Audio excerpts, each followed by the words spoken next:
Allahumma salli ala sayyidina Muhammadin tibbil qulubi wa dawaiha wa afiyati abdani wa shifaiha wa nuril absari وضيائها وعلى آله وصحبه وسلم.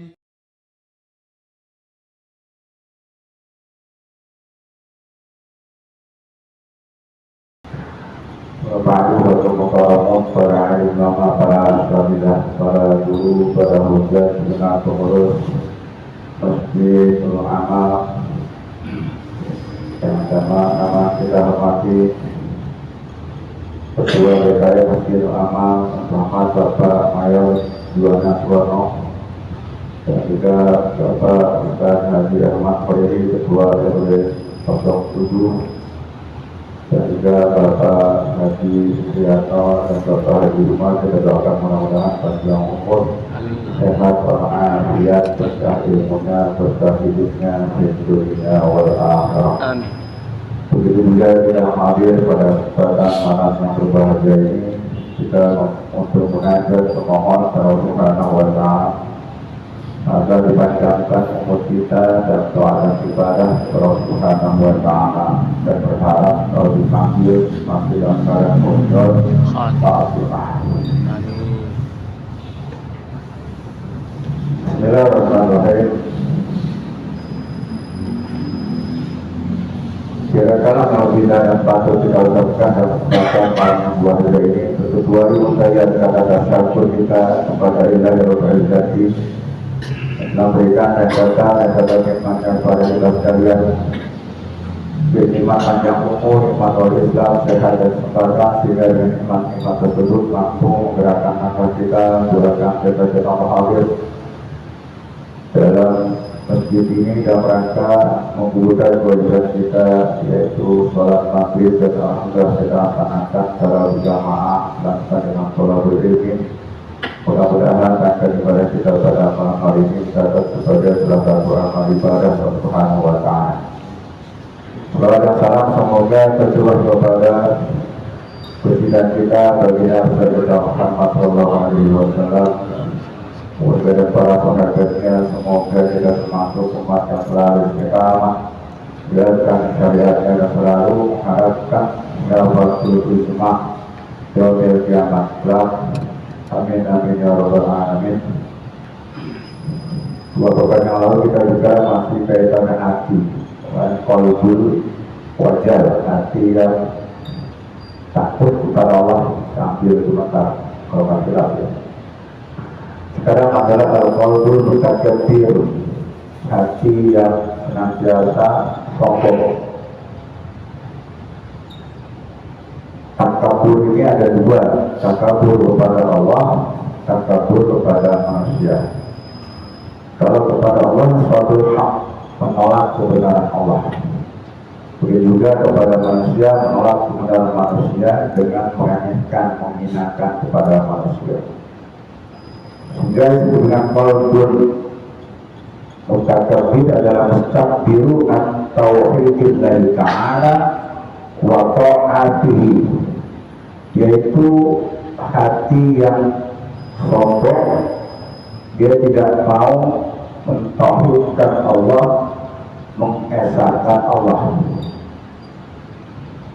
wa ta'atihi, dan tidak mau taat dan patuh tunduk kepada Allah Subhanahu wa Ta'ala. Bahkan jabbarun bi kasrati zulmatihi, bahkan dia banyak melakukan kezaliman, wa adawatihi, dan juga wa adawatihi, dan juga melakukan permusuhan. Inilah yang digambarkan dalam Al-Quran, hati yang sombong, artinya tidak mentauhidkan Allah. Tauhid bahasa kita ini ada mensatukan Allah yang tunggal. Maka sudah dijelaskan dengan kalimat ayat Al-Quran, Qul huwallahu ahad, Allahu samad, lam yalid wa lam yulad wa lam yakul lahu kufuwan ahad. Itu kan Allah ini satu, gak ada dua, gak ada tiga, apalagi lebih daripada itu. Sehingga orang-orang sombong ini tidak bisa Zumar ini pasti dimasukkan ke dalam neraka Allah Subhanahu wa Ta'ala, karena memang tidak mampu untuk kepada Allah. Baik maksudul hati menolak kebenaran Allah, tapi tahu dia percaya dengan adanya Allah, tapi tidak mau ibadah. Ini sama aja menolak. Maaf, tidak ada yang mengadakan saya Islam, tapi kalau sholat seakan-akan dia tak tahu kepada Allah. Karena sholat merupakan kewajiban kebenaran Allah yang diberikan kepada umatnya, merupakan satu kewajiban, dan dia tidak melaksanakan hakikatnya, dia tak tahu kepada Allah Subhanahu wa Ta'ala.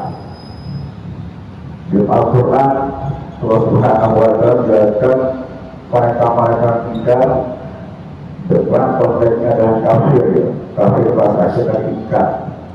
Siapa saja ingkar kepada Allah Subhanahu wa Ta'ala, ujungnya adalah mutakabbir.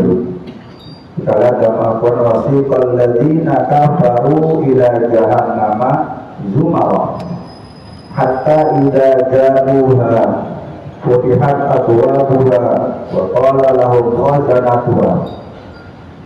Digiring berbondong-bondong orang-orang yang ingkar, orang kafir tadi ke dalam neraka jahannam. Hatta idza ja'uha, maka ketika mereka sampai kepada neraka, ya, pintu-pintu neraka, melihat abwa-abwa, maka dibukakan pintu-pintu neraka. Wa qala khazanatuha, maka khazin penjaga neraka berkata kepada rombongan-rombongan yang masuk ke dalam neraka, alam ya'tikum rasulun minkum yatluu 'alaikum ayati rabbikum, tidaklah pernah datang kepadamu seorang rasul, seorang utusan di antara kalian, yatluu 'alaikum ayati rabbikum, yang mereka membacakan atas kamu ayati rabbikum, ayat-ayat Tuhanmu, bacakan Al-Quran, baca aturan-aturan Allah, hukum-hukum Allah, wa yunzirunakum biqa'ayatikum hadza, dan mereka datang memberikan suatu peringatan tentang pertemuan hari ini. Maksudnya ketika ditanya oleh Subhanahu wa Ta'ala, yaitu akhirat. Orang-orang yang mutakabir tadi, ingkar tadi, sudah tidak bisa lagi menolak. Tidak ada lagi apa yang dihujahkan, sehingga mereka mengatakan bala benar. Walakin haqqat kalimatul adzab 'alal kafir, kan, tetapi ketetapan Allah, hukum Allah itu sudah pasti akan memberikan azab kepada orang-orang yang ingkar. Bila maka ketika dikatakan oleh mereka kepada mereka, orang ingkar tadi, udkhulu abwaaba jahannam khalidina fiha, masuklah kalian ke dalam neraka jahanam dan kekal di dalamnya, babisa maswal mutakabbirin. Ujungnya ada kalimat mutakabbirin, maksudnya adalah orang-orang yang sombong. Bahwa neraka jahanam itu adalah seburuk-buruknya tempat tinggal bagi orang-orang yang menyombongkan diri. Maka mutakabir atau mutakabur ini merupakan bagian penyakit hati. Syekh Nawawi Al-Bantani menyebutkan bahwa ma'asiyatil qalbi, di antara maksiat hati adalah hadiyah, sum'ah, wujud, takabbur, hasad, hibur, dan su'udzon billah. Ada 7. Itu termasuk bagian maksiat hati. Riyad, perbuatan yang dipuji, sum'ah, didengar-dengar, pengen dengar-dengar. Artinya orang nggak tahu, dia tahu semuanya. Ya. Contoh ketika tanya, mas kok saya lagi puasa nih, saya lagi puasa. Atau nggak ditanya, saya sebenarnya puasa. Atau saya semalam sholat malam ngantuk, benar. Orang nggak tahu, dia tahu. Ya supaya dengar-dengar gitu ya. Atau nggak dengar-dengar, betul sekarang orang nggak tahu. Dua malam lagi sujud di posting supaya betapa nikmatnya berdialog kepada Allah di malam hari. Ketika manusia sudah tidur dalam berdua dengan mimpinya masing-masing, saya bisa bertahajud alhamdulillah itu sedunia tahu yaitu yang sunnah. Jadi ria, sunnah, ujub. Nah ujub dan lagi ujub itu merasakan bangga. Orang sudah merasakan bangga ini ya, orang lain direndahkan, bangga terhadap amal tadi. Saya haji 5 kali itu di baru berani hitunglah itu kali tadi ya. Tapi nggak mau ngajak, harusnya ngomong itu ngajak ya Pak Arti aja tuh, apa tuh? Sujud berasa banget. Takabur, takabur. Yang 4 takabur. Yang kelima hasad ilati. Yang keenam hibur beda. Ketujuh suruh berbilang bersangka kalau ini kata saya nawai termasuk bagian maksiat hati. Kalau maksiat maka di situ ada dosa. Cuma akan sebutkan dosanya. Kalau bahasa tasawufnya ada amalan jasad, ada amalan hati, ada dosa jasad, ada dosa hati. Nah termasuk tujuhnya termasuk dosa. Dan maksiat jadi orang dia di samping amalan ibadahnya habis, hancur, itu dosa kepada Allah. Karena ria itu termasuk artinya al-asyibul asghar, yaitu termasuk syirik yang kecil, membuatkan Allah tadi.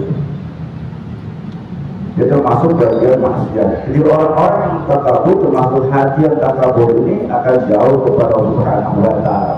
Lawan hati yang takabur ini hati yang melayani, yang lembut, taat dan penuh tunduk terhadap cipta Allah Subhanahu wa Ta'ala. Sehingga jauh sekali tadi takabur antauhidillahi ta'ala wa ta'atihi.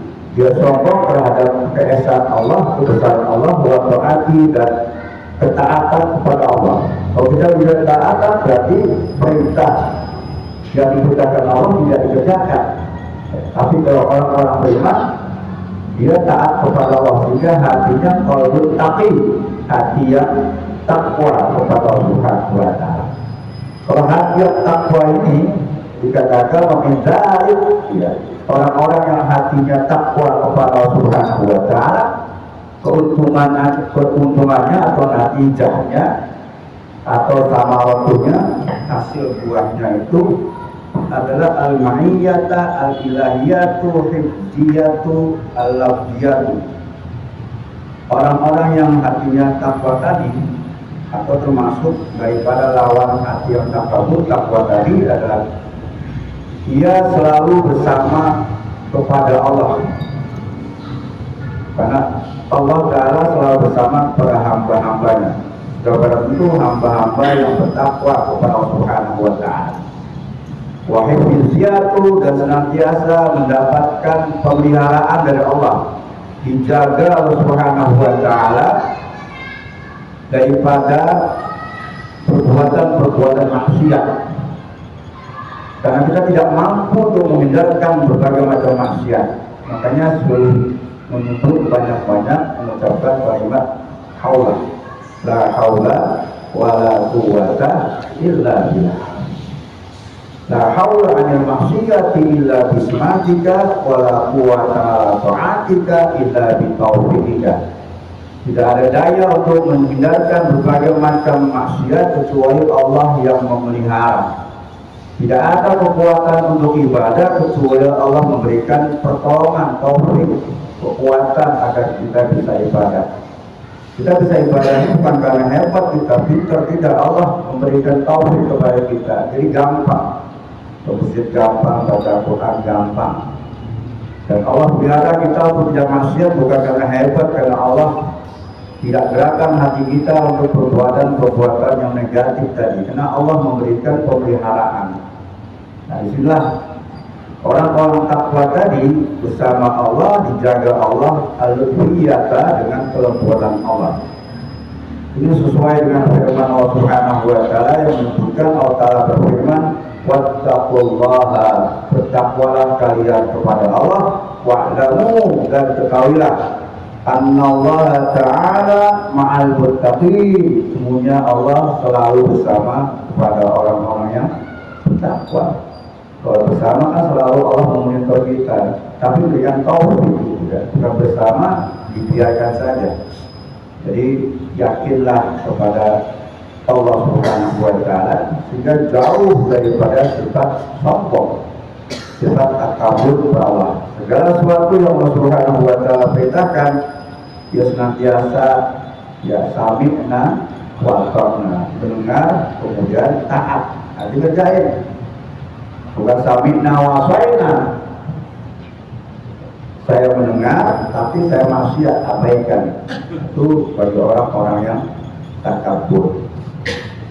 Hadirin jamaah bahagia, ini salah satu ya, lawan takabur itu adalah orang takwa, dan orang takwa hasilnya, natijahnya, buahnya adalah dia senantiasa selalu bersama Allah Subhanahu wa Ta'ala. Di mana saja berada, Allah berikan taufik, pertolongan, kekuatan untuk mudah ibadah kepada Allah Subhanahu wa Ta'ala. Demikian sementara dari hati yang takabur dijaga dengan lawannya hati yang takwa kepada Allah Subhanahu wa Ta'ala. Mungkin ada yang mau ditanyakan sekitar masalah takabur dan takwa, silakan.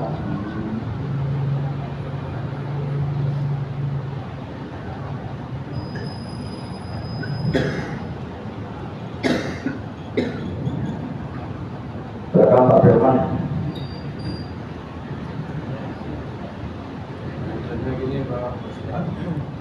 Waalaikumsalam warahmatullahi wabarakatuh. Belum. Assalamualaikum warahmatullahi wabarakatuh.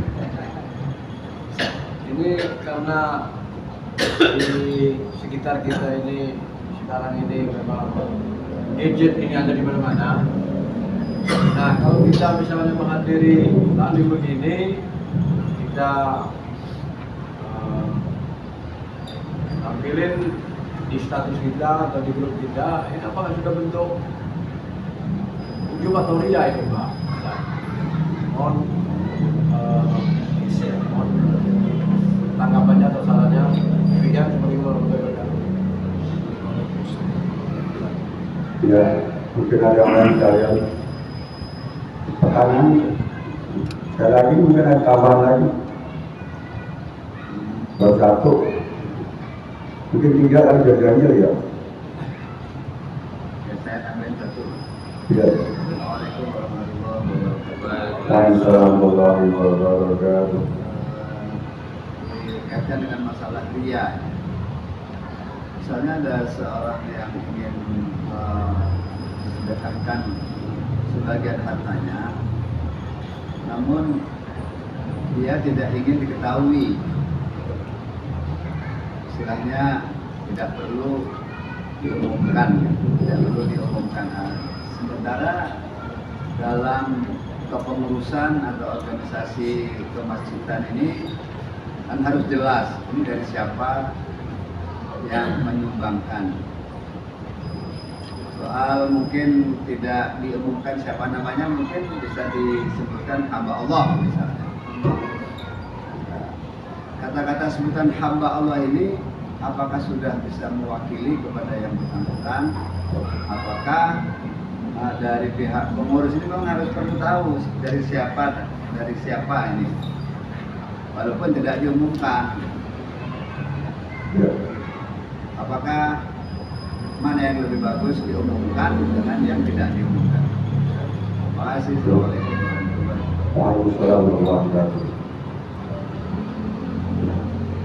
Kalau masalah status ini dan sebagainya tergantung daripada niat.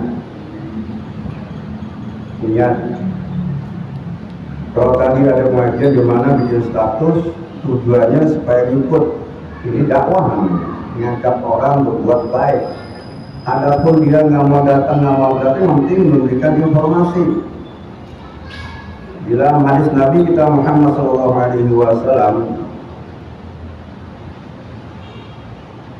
dijelaskan, manda'a ila huda, siapa orang yang ngajak petunjuk, memberikan informasi petunjuk, secara umum memberikan mengajak untuk kebaikan.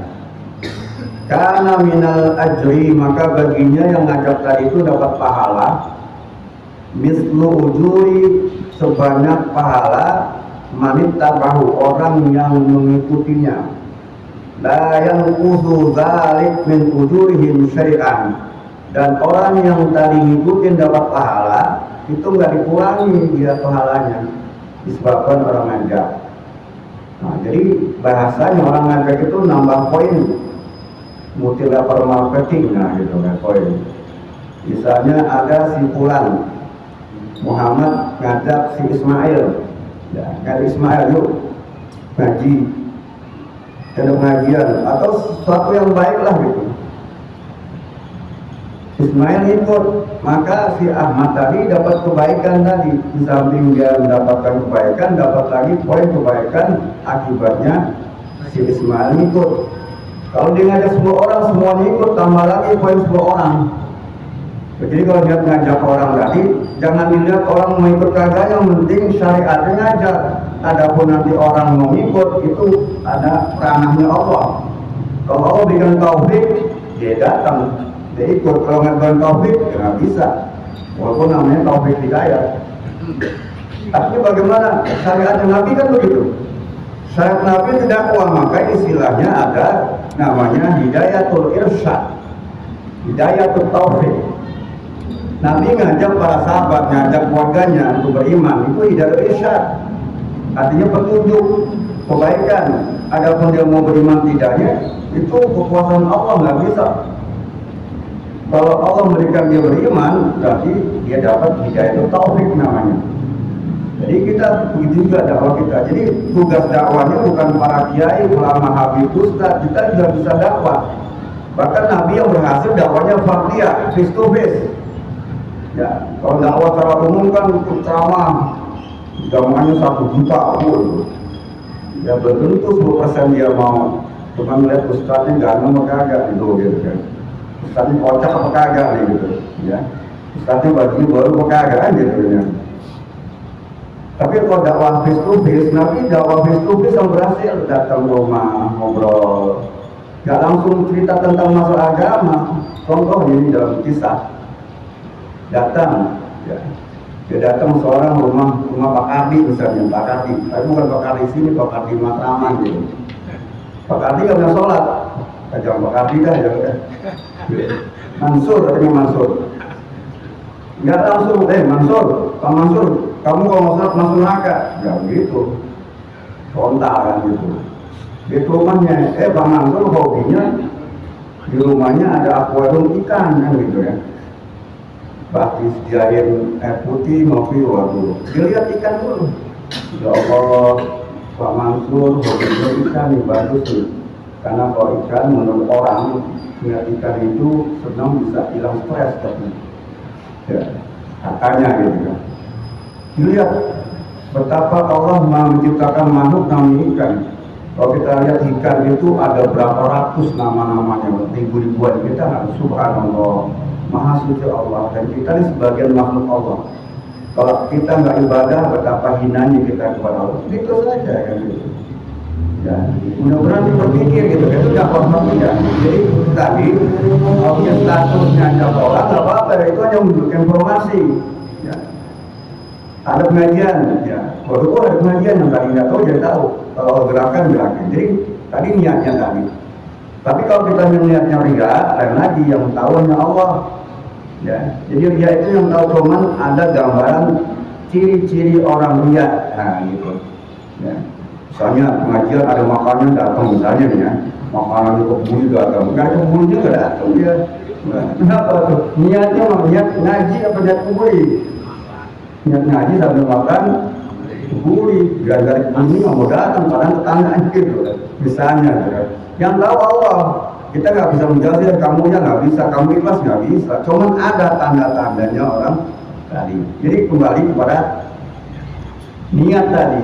Jadi makanya ahsanin niatan, perbaiki niat, baguskan niat kita, min kulli ma ta'ti wa tazar, dari berbagai macam apa yang didatangkan dan tinggalkan, apa yang diperintahkan dilarang.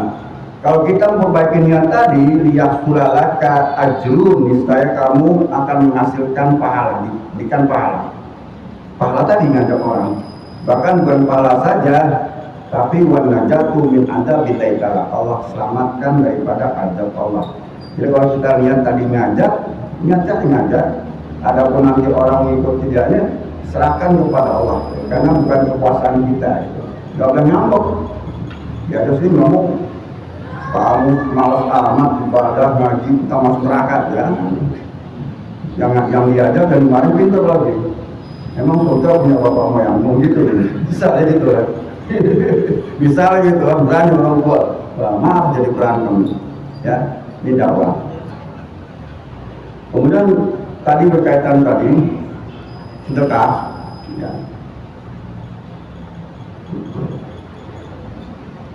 Rasulullah SAW sabda sab'atun yuzilumullahu fi zilli yawma la zilla illa zilluh. Ada 7 kelompok, 7 golongan yang akan nanti mendapatkan naungan dari Allah, perlindungan dari Allah. Yawma la zilla illa zilluh, pada satu hari yang tidak ada perlindungan kecuali perlindungan Allah, nanti yaumul kiamat, ketika yaumul mahsyar. Di antara 7 kelompok itu adalah rajulun tasaddaqa bi shadaqatin fa akhfaha, yaitu seorang yang bersedekah kemudian sedekahnya disembunyikan. Hatta ta'lama shimaluhu ma tunfiqu yaminu, ini bahasa hadisnya, sehingga tangan kanannya tidak tahu apa yang dikeluarkan oleh tangan kirinya nggak tahu apa yang dikeluarkan tangan kanan. Kalau berarti tangan kanan ini, tangan kirinya kemudian belakangnya tidak tahu.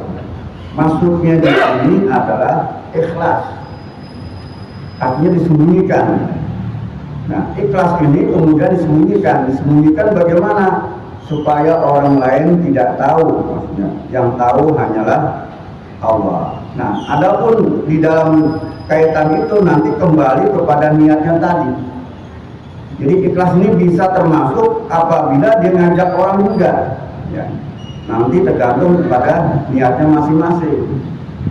Jadi kalau ikhlas ini secara bahasa adalah menyembunyikan, ya, artinya khalasa ya khusus Islam, artinya bersih. Bersih di sini maksudnya tujuannya karena lillahi ta'ala. Adapun nanti dalam pelaksanaannya apakah dia tadi disebutkan dan tidak, tergantung ruang lingkup hati. Tapi kalau misalnya maaf, orang yang mengatakan saya hanya bagus Pak, hamba Allah saja, ini termasuk amanah, ya, supaya tujuannya dia supaya orang lainnya tahu dan juga supaya dia menjaga supaya dia timbul keikhlasan dia kepada Allah Subhanahu wa Ta'ala. Nah, maka kita harus jaga supaya jangan dibilangin tuh, ya, karena itu amanah hamba Allah. Nah, kemudian kedua, bagi pengurus yang memanage ini, tulisan tadi hamba Allah, tapi kalau misalnya pengurus, misalnya antara pengurus yang mau tahu siapa itu, boleh-boleh saya, yang penting umum nggak tahu gitu kan. Jadi boleh mengetahui supaya nggak terancu, ini siapa nih sebenarnya gitu. Namanya pun kan memanage, mengatur, boleh. Tapi tujuannya tadi hamba Allah tadi supaya orang lain tidak tahu. Ini untuk menjaga daripada daripada orang lain, untuk menjaga keikhlasan daripada orang lain. Nah, adapun nanti pada dasarnya dia berikutnya nggak ikhlas, itu tergantung ketika dia memberikan kepada Allah. Bisa saja pada saat dia memberikan dia ikhlas, tapi menjauh seminggu, sebulan, setahun ikhlasnya akan hilang. Nah, jadi tergantung. Jadi dua hal semacam ini dua-duanya harus dijaga. Kalau memang hamba Allah itu ya udah, ya, kan kita pakai amplop ya, masih hamba Allah, udah tulis hamba Allah sekian. Tapi kalau kita tahu hamba Allah sekian, hamba Allah si A, si Mamat, ya udah, terus yang tahu kita. Tapi kalau pengurus nanya boleh nggak? Boleh, nggak pengurus bisa setuju. Ini hamba Allah siapa? Boleh si Fulan, tapi jangan bilang yang lain udah, hanya kita yang tahu, nah, boleh gitu.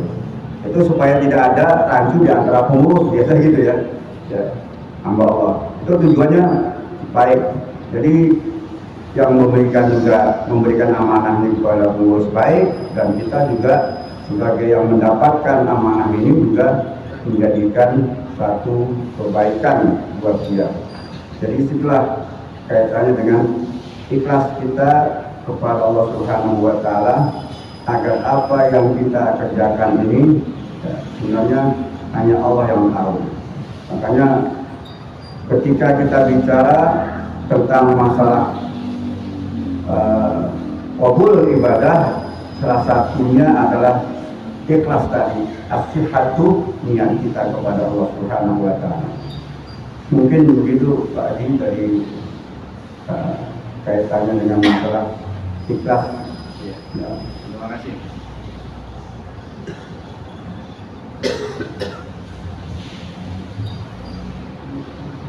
Silakan ada yang mau tanya yang lain? Ya. Assalamualaikum warahmatullahi wabarakatuh. Waalaikumsalam. Izin Pak Guru, Pak Ustadz, di luar konteks ini masalah sifat tadi. Era sekarang bulan Desember ini kan masih suasana Natal ini merayakan Natalan dulu. Klasik tiap tahun untuk kaum muslim tentang pemberian ucapan. Itu kan ada yang bilang haram, ada yang bilang, ada yang masih samar-samar. Namun dengan adanya media sosial yang sudah canggih, saat ini fenomena lebih mendasar, dan kalau kami lihat bukan provokator, kelihatannya di media sosial ternyata bahkan yang tertinggi di keagamaan itu sendiri nyata-nyata bahkan membuat semacam kolaborasi nyata. Apakah mungkin ini hanya hoax atau beneran, sehingga kalau kami pribadi sehingga fenomena apa yang terjadi di negara kita, kami lihat di medsos lagi bukan hoax, bukan sendiri melaksanakan ya ritual yang betul-betul tingkat dunia di Vatikan itu dilaksanakan hingga provokator, tapi jadi provokator di negara kita sendiri. Ini gimana kita mencikapinya? Mungkin dua apa yang kita orang kecil bahkan namanya dulu kan sudah tingkat dewa, sehingga kita sebagai orang bawah ini menjadi pertanyaan. Mungkin itu yang kami.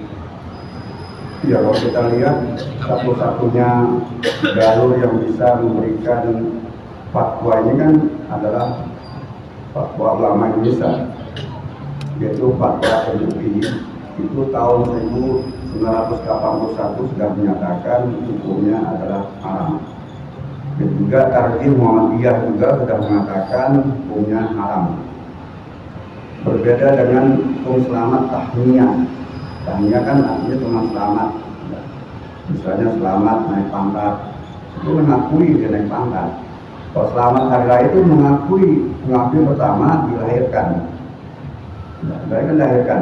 Nah, juga dia akan selamat tentang ketuhanan. Jadi kalau toleransi nggak semacam itu.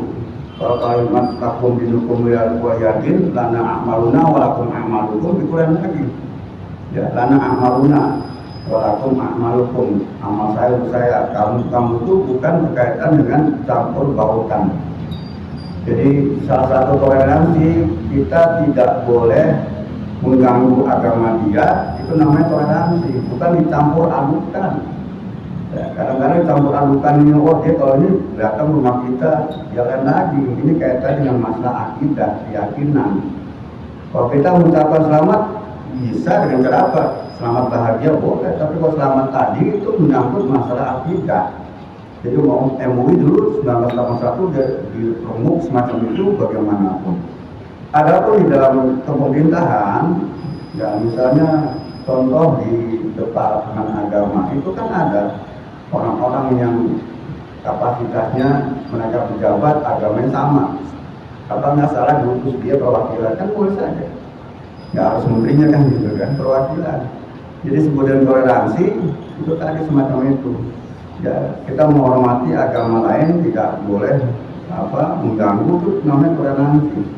Tapi kalau gabungan tadi nanti lama-lama nggak apa-apa, maka banyak sekali ya masuk ke gereja orang Islam tadi, orang ikut-ikut itu nggak bisa karena sudah terjadi zaman Rasulullah SAW berkaitan dengan masalah itu. Ya, jadi salah satu bagian toleransi itu bukan mencampur adukan masalah akidah ataupun ibadah. Ya, toleransi berkaitan dengan masalah kemanusiaan. Ya, misalnya tetangga ada acara ini kita bantuin gotong-gotong ya nggak apa-apa, dan gotong makanan gitu. Kan tapi jangan ikut dalam acara. Kan. Itu kan salah satu rahasia. Bagi Pak RW, waduh, ini ada Pak RW diundang ini, ya datang nanti perwakilannya datang gitu kan. Apa itu Pak RW, assalamualaikum warahmatullahi wabarakatuh. Ya salam sejahtera. Waduh, kita mengakui itu. Dua ya. Jadi salah satu bagian kita mengambil rujukan fatwa MUI tahun 1981 berkaitan dengan masalah gitu, ucapan. Kalau kita nggak mengganggu nggak masalah kan? Ya silakan. Karena amal kita, amal dia.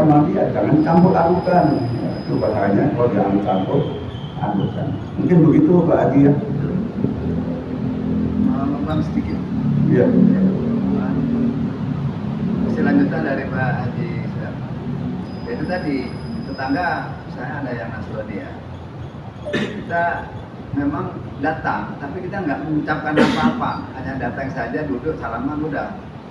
Disuruhin teh ya kita minum teh, disuruh silakan makan kuenya, mungkin dimakan satu, terus kita selamat pulang.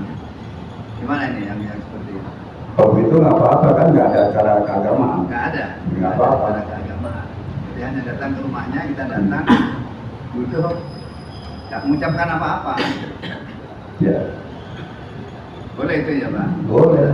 Saya dulu di Matraman, Kayu Manis, Mus RW, bagian Binro. Jadi Binronya orang-orang siapa aja yang meninggal kita datangin karena kita harus bawa uang menyumbang gitu kan, bantuan. Karena COW itu kalau siapa yang meninggal kita harus bantuan. Maaf, bantuan satu dan kapan, kemudian bantuan dan dulu ya tahun 80 bantuan 1 juta karena ngumpulin uang COW. Siapapun yang datang, ada tabrakan, maaf ya orang Batak itu tabrakan anak ini, kita datang memberikan, tapi kita nggak mencampur urusan agama, memberikan sebagai salah satu pengurus, artinya ada peduli ya, walaupun nggak banyak kayak kapal, walaupun dari kubur, bapak juga nilainya ada kasih itu bentuk, tapi kita nggak mengucapkan ya semoga diterima amal ibadahnya, kemudian itu nggak bisa, karena salah satu ibadah yang diterima adalah Islam. Kalau duka cita boleh, supaya sabar dan sebagainya boleh. Karena syaratnya adalah masuk Islam dulu baru ibadah terima. Apalagi masuk surga, kan gitu. Nah itu toleransi. Jadi kita nggak mencampur aduk agama kan, hanya bilang sakawa, mengucapkan itu kepada tetangga siapa saja, jar kita, tetangga kita siapa aja boleh saja. Ya. Mungkin begitu Pak. Ya, terima kasih. Masih ada waktu? Ya mudah-mudahan bermanfaat buat kita sekalian. Bismillahirrahmanirrahim. Untuk alam Muhammad wa ala ali Muhammad Allahumma inna ma'ana Allahumma ya sabab lima fi dhunubina wa wahina min indika wa min alina min fadlik wa sa'alana min rahmatik wa anzilna min barakatik wal kisnati wa sa'afi wa afiyatik fid dunya wa dunya wal akhirah. Allahumma barik lana fi Rajab wa Sya'ban wa ballighna Ramadan. Allahumma barik lana fi Rajab wa Sya'ban wa ballighna Ramadan. Allahumma barik lana fi Rajab wa Sya'ban wa ballighna Ramadan. Rabbana atina fid dunya hasanah wa fil akhirati hasanah wa qina adzabannar. Sallallahu Muhammadin wa ala alihi ajma'in. Walhamdulillahi rabbil alamin. Subhanaka wa bihamdika asyhadu an la ilaha illa anta astaghfiruka wa atubu ilaik. Assalamualaikum warahmatullahi wabarakatuh.